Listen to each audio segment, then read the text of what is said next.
तू हमरा भी ना आज के बाद फोन कर ना सकले हम। अब का भइले का होला तोरा पता ना हो कि का होला। का भइल बा बात के घुमा मत साफ साफ बताओ का भइल बा।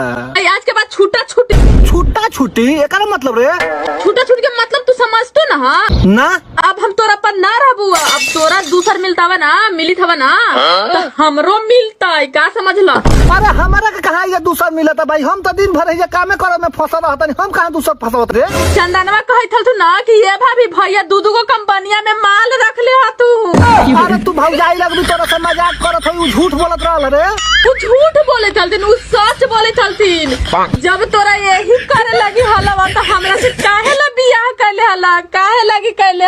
अरे हम केहू से ना बतियाई ना रही सरवा हमन के तलाक करावल चाहता। हम जाना था कि 3 महीना से पैसा ना दे था कोई के चक्कर में पड़ल हथन गे माई। हे भगवान तू ऐसा न फलन मेरा रुके हमारे कमरा पकाए बनल।